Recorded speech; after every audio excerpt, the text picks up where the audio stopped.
Welcome to ILTV's Israel Daily. I'm Aaron Porras, and coming up in today's newscast, the Israeli Air Force launches a surprise exercise on Israel's northern border, just days after completing exercise Lightning Storm last week. Meanwhile, Jerusalem is making plans to slowly reopen the skies by the end of this week, as hundreds of Israelis are still stuck abroad. And finally, a trip down memory lane, but with a focus towards the future. So stay tuned as we sit down with Shoshana, our favorite Israeli combat border police officer.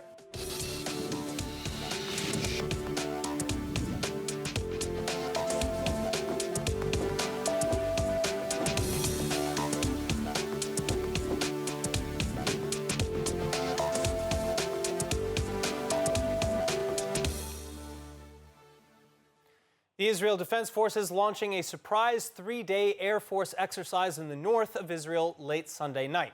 The exercise, known as Galilee Rose, is meant to improve preparedness for war against the Lebanese Hezbollah and its allies in Syria, most, like the terror group Hezbollah, linked to Iran. So beginning Monday afternoon, residents of northern Israel expecting to see a larger than normal amount of planes, helicopters, and drones flying overhead, and the drill scheduled to end on Wednesday. Meanwhile, the exercise coming just hours after Syria state media reporting that the Israeli Air Force had launched a series of airstrikes on Iran-linked sites around Damascus, killing at least 6 pro-regime militia fighters Sunday night. And this as Iran was reportedly in the midst of transferring advanced weapons to its proxies in the region. The IDF refusing to comment on the late-night strikes, however, in accordance with its policy to neither confirm nor deny any activities in Syria. For more breaking news from ILTV, make sure to join us on Telegram at ILTV Israel News 24/7. Now, in other news, a plan to provide Israeli natural gas to the Gaza Strip is finally nearing approval. For more than a decade, Gaza has been suffering from a chronic electricity deficit, with daily blackouts stretching between 8 to 12 hours long. Talks of a natural gas pipeline then have been in the works for years, but only now may actually happen. The European Union allocating $5 million to pay for part of the pipeline, while Qatar is promising to pay for the rest. However, no agreement has been officially signed between the parties, including Israel, the European Union, Qatar, and the Palestinian Authority. The agreement is expected to be finalized within the next 6 months. More on the gas pipeline for Gaza is president of the Jerusalem Institute of Strategy and Security, Dr. Ephraim Inbar. Dr. Inbar, thank you so much for being with us. Now, why did this plan take so long to get to this point? Well, it's difficult to negotiate between Hamas and Israel. And even Qatari money, which usually oils some of the processes, it took its time. So then how will the newly proposed system work as opposed to the current system? Well, currently the energy needs of Gaza are taken care of by kerosene, gasoline, and a little bit from Egypt.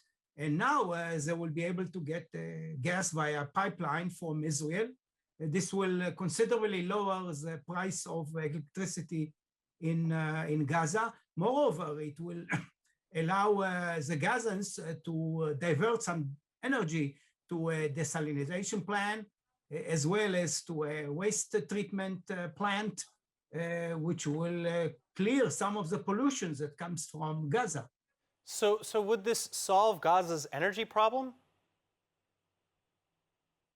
I'm not sure it will solve all energy problems, but it will definitely ease the life of the Gazans.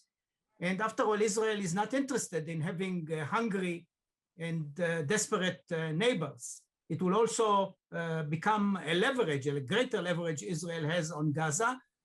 But it depends, of course, if we will be ready to use it when we would like to push Hamas into more constructive ways. It will, of course, strengthen the rule of Hamas and inadvertently also the role of Qatar and Turkey in the region. So that actually brings me to my final question. What are Israel's concerns and how are they being addressed in this deal? I think that we want some kind of long-term ceasefire, and maybe this will contribute to a longer ceasefire as the Gazans will be more dependent upon Israel in a very important strategic area, the area of energy. All right, Dr. Ephraim Inbar, thank you so much for your insights. Truly, I appreciate it. And I hope to have you back when we learn more about this deal and hopefully when it's approved soon. Dr. Imbal, thank you again. At your service. Bye. All right, it's the latest milestone in the historic Abraham Peace Accords. Israel's ambassador to the UAE, Eitan Naeh, already sitting in the Israeli embassy in Abu Dhabi. And now the United Arab Emirates on Sunday swearing in its first ambassador to Israel, Mohammed Mahmoud Al-Khaja. However, due to the pandemic, it remains unclear when Al-Khaja will arrive in Israel to take up his post in Tel Aviv at the new Emirati embassy. Likewise, a visa waiver agreement between Israel and the UAE has been held up, and Prime Minister Netanyahu is postponing an impending trip to the Gulf with no future date yet announced. In the meantime, Jewish groups in the Gulf are also now announcing new ties, also made possible by the Abraham Accords. Communities in Bahrain, Kuwait, Oman, Qatar, Saudi Arabia, and the UAE announcing the formation of the Association of Gulf Jewish Communities, or the AGJC, which will include its own rabbi and Jewish court, aka the Beit Din of Arabia. And it'll also be responsible for presiding over kosher food certifications, civil disputes, personal status changes, and other such issues in the Persian Gulf, all in accordance with Jewish law. Now, ties between Israel and the Middle East expanding, but travel restrictions are still tight and unreliable, with the flames of the pandemic still nipping at our heels. Hannah Rifkin reporting. The coronavirus cabinet agreeing Sunday night to partially reopen the skies into Israel by the end of the week.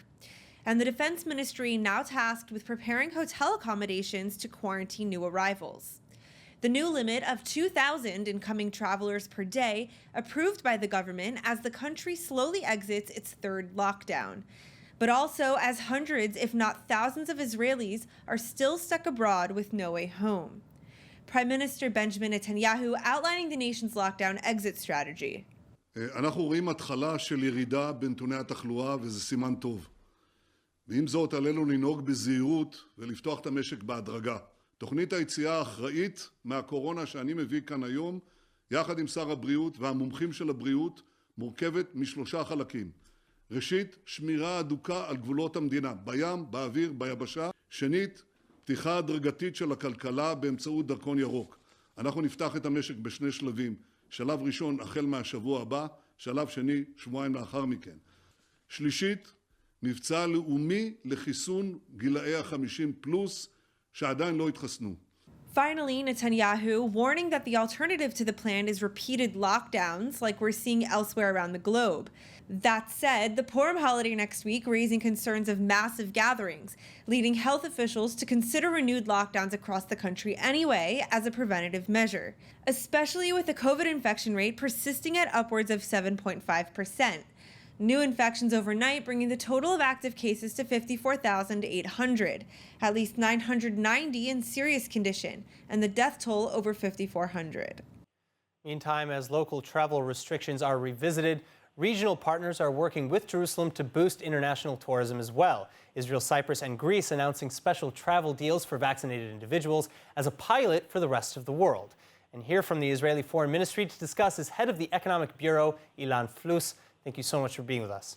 Thank you. Good afternoon. All right, so Ilan, why Greece and Cyprus first? And are there others already in the works?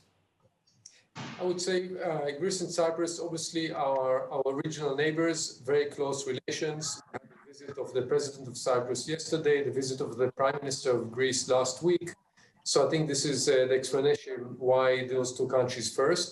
Obviously, they are also dependent on the tourism industry, so there is a big interest from their side. But I have to say that the Ministry of Foreign Affairs, led by the Minister of Foreign Affairs, Gabi Ashkenazi, and our embassies abroad have approached quite a few countries in an effort to open up the skies, I would say, and let Israelis enter the countries on the basis of their vaccination certificate. How are you ensuring safe travel?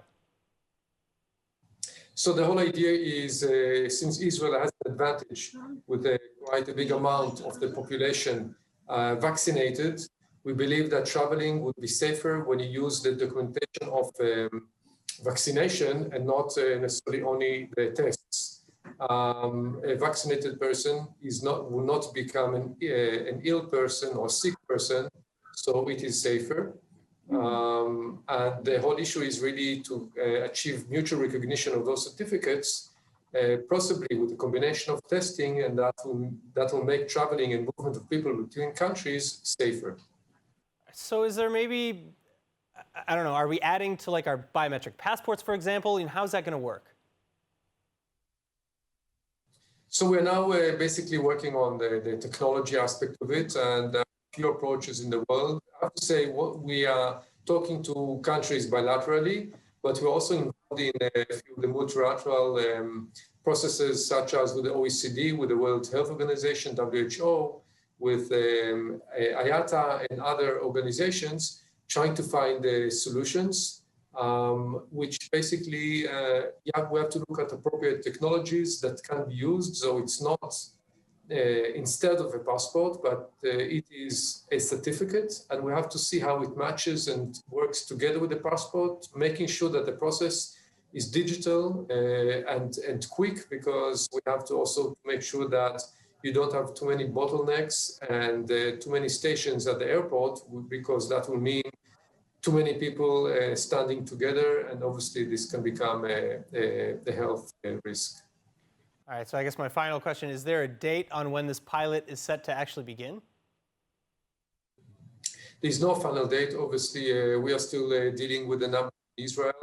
In the other countries, things are stabilizing, but they're not ready yet. So the date exactly has not been decided. It is up to the two sides, basically ministries of Health, together with Ministry of Foreign Affairs and Ministry of Transportation, to discuss this between us. And when the countries feel safe, then we can move forward. We hope it will be in the very near future. All right, Ilan Flus, thank you so much again for being with us today. Thank you. Now, among the new plans to reopen the economy from COVID-19 lockdowns, Israeli athletics authorities are offering to host major international tournaments. The Israeli Football Association, for one, having already reached out to the UEFA in hopes of hosting several Champions League and Euro 2020 League soccer matches this summer. And given Israel's vaccine success story, leagues are seriously considering the offer. But meanwhile, having already chosen Israel as the safest site to compete, the world's annual judo Grand Slam competition is slated to begin this week in Tel Aviv, with the star of the competition being none other than exiled world champion Iranian judoka Saeed Moulai. Saeed Moulai, who under the threat of Iranian retribution, famously and reluctantly threw his fights in 2018 to avoid facing off against Israeli opponent Sagi Muki. But Moulai then fled Iran in 2019, became close friends with Muki, and will instead be representing Mongolia in the coming Olympics. Of course, nothing without its problems as well. Critics are accusing Israel of selectively okaying international arrivals for sports, while hundreds, if not thousands, of Israelis are still trapped abroad due to travel restrictions under COVID lockdown. All right, coming judo and soccer tournaments aside then, Israeli officials engaging in a decidedly more serious competition against the growing anti-vaxxer campaign in the country. השבוע אנחנו נגיע ל4 מיליון מתחסנים, זה מספר אדיר, אבל אנחנו צריכים להגיע מהר מאוד, ל5 מיליון מתחסנים, ובכך אנחנו מנצחים סופית את המוטציה. Another landmark. Over 3.9 million Israelis inoculated against COVID-19 to date, 2.5 million of whom have already received both shots of the Pfizer-BioNTech or Moderna RNA vaccine.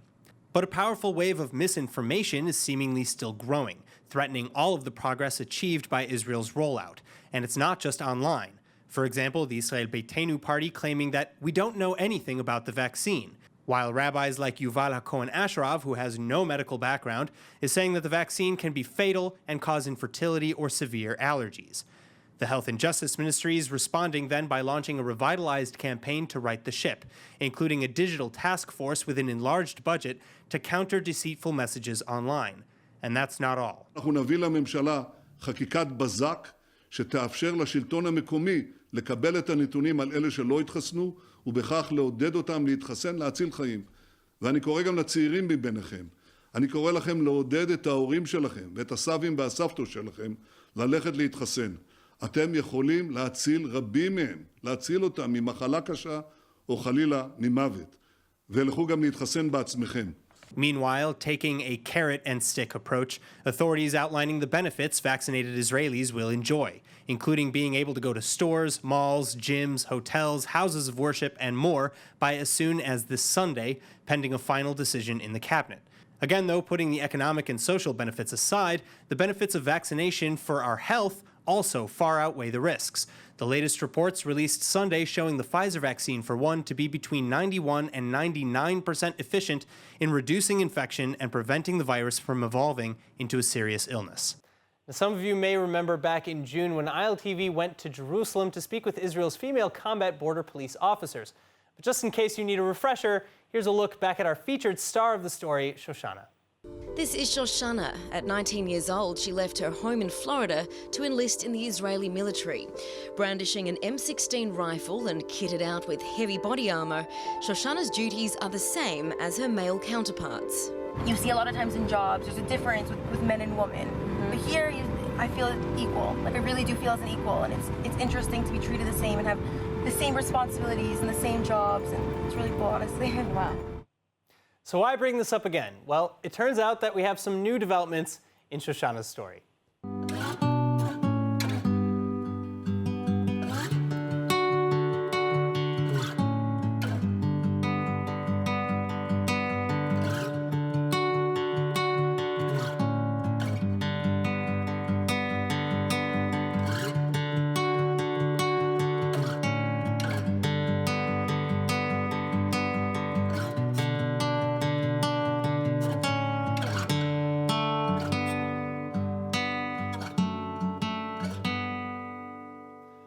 All right, and so without any further ado, Shoshana and her fiance, Dee, joining us now in the studio. Now, Dee, I understand that your back is turned to us because of the nature of your work, but you're both lone soldiers, and I understand that you actually met working together to a degree. How did you meet? Dee, why don't you tell us a little bit? Okay. Actually, so we both shared the same dream of coming to Israel and serving the country in terms of joining the military, the police, whatever we can do. In that process, they sent us to a Hebrew ulpan, really just to work on our Hebrews to get us ready for our military service. And that's where we met. We both we met there one evening and struck a conversation from there. It was nonstop, and we went our whole service together after that too. Shoshana, tell me a little bit more. You know, what was it like meeting Dee and of course sharing the unit together? It was, well, I have to say, I think I really started feeling something towards him when we went on our first date. And I called my mom the next day, and I was like, that's it.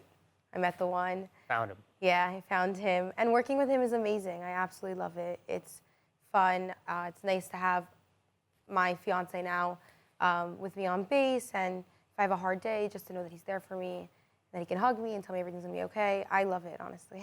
Does it add any sort of complications, or is it a place of solace that you guys have so much in common professionally? Dee? Well, I'll tell you, it gives me the added stress because when us working in the same area, I know some of the things that she goes through, and I think about it sometimes like, wow, you know, it's really rough out there for her, but she's really tough, and like it's great to see that. So it gives me actually more motivation, and I think it's amazing. I think that it's such a great story, you know, for the future and for everybody else to go on your dream, and then like you never know what you're gonna find along the way. Shoshana? I love it. Like I said, I think it's comforting, and he's amazing. Sometimes I get scared for him, honestly. Also, his work is a little more dangerous, definitely scarier, but I also trust him. I know that he's the best that he needs to be for his job. All right, so I know that you guys are doing like this awesome tour, getting everybody in Israel really excited for this wedding. And I'm right there, up there with the excitement level, I think, as well now. You know, when are the wedding plans? I think I should say, you know, what are you guys planning to do? Is this a digital wedding, or are you having, you know, maybe some more people, hopefully after COVID? We're definitely hoping, we're trying to be as optimistic as possible, so we're hoping that Corona is going to be over, or at least that we can have a normal wedding. We're obviously, I guess we're going to have Zoom and whatever, but we're hoping that our friends and family can come and celebrate. We're hoping that in the next few months, you know, things start to open up because our family's just really dying to fly in and celebrate with us. Yeah. Can totally understand that. Hopefully the border police will give you guys some time off as well to celebrate properly. I'm sure they will. Well, it's such a pleasure to have you guys here. I love stories like this. I'm so happy for you. Mazal tov. Thank you. Thank you so much for coming in, you guys. Thank you for having us. And last but certainly not least, tonight, an Israeli archaeological site located in Samaria, or the West Bank, has been damaged by Palestinian construction. Israeli President Reuven Rivlin then responding with calls for the IDF to get involved and to oversee that the construction causes no more damages to the site going forwards. But here with the details is Dr. Shai Bar, head of the Menashe Hill Country Survey at the University of Haifa. Dr. Bar, thank you so much for being with us. Now, what is the significance of this site, and when was it discovered, and what's there? The site was discovered in the framework of the Menashe Hill Country Survey, a survey of the entire Samaria land and the Jordan Valley that started in 1978 by the late Professor Adam Zartal of Haifa University. It's an ongoing project, 45 years, and when researching the Mount Eival area north of Shechem, an area that has almost no other archaeological site because it's far away from water sources and it's high and desolated, he stumbled upon this unique site, which he dated to the Iron Age one. He excavated it already in the 80s, late 80s, and preliminarily published it. And he suggested that this is the cultic place from the Iron Age one, approximately the 12th century BCE, that is mentioned in the Bible in Deuteronomy 27 and in Joshua 8, where the Israeli people became a nation, where Joshua built this altar, where the curses and the blessings, the ceremony was held, part of it, of course, the other part site on Mount Gerizim.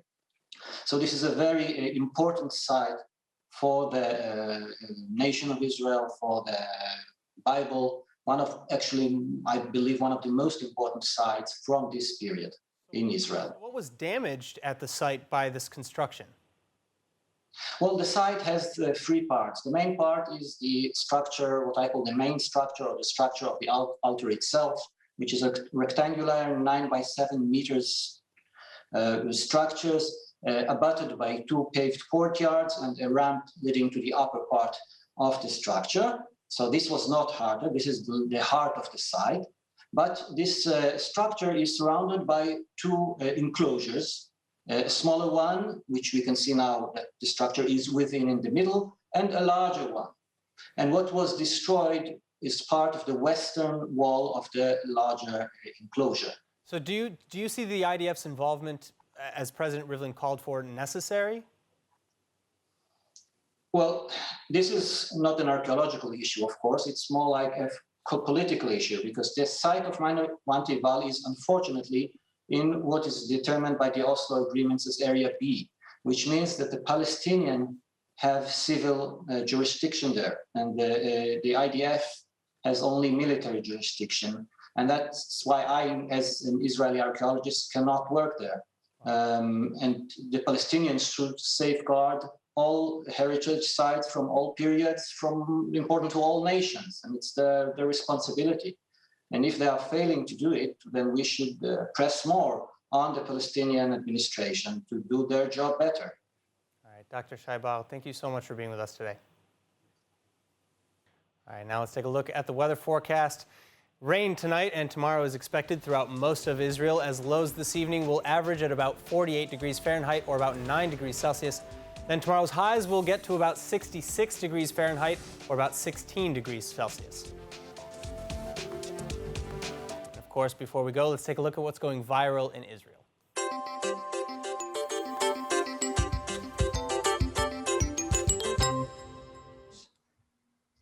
You might want to take we're a trying look. to, can you hear me, Judge? I can hear you. I think it's a filter. It is, and I don't know how to remove it. I've got my assistant here. She's trying to, but I'm prepared to go forward with it. I'm here live. I'm not a cat. I can see that. All right, that's it for today's news. Today's exchange rate is 3.25 shekels to the American dollar and 2.56 shekels to the Canadian dollar. For more news from ILTV, please like ILTV on Facebook, follow us on Instagram, and subscribe to our YouTube channel. Then don't forget to visit the all-new and improved ILTV website at iltv.tv and subscribe to the newsletter for the latest updates while you're there. I'm Aaron Porras. Stay healthy, and thank you so much for watching.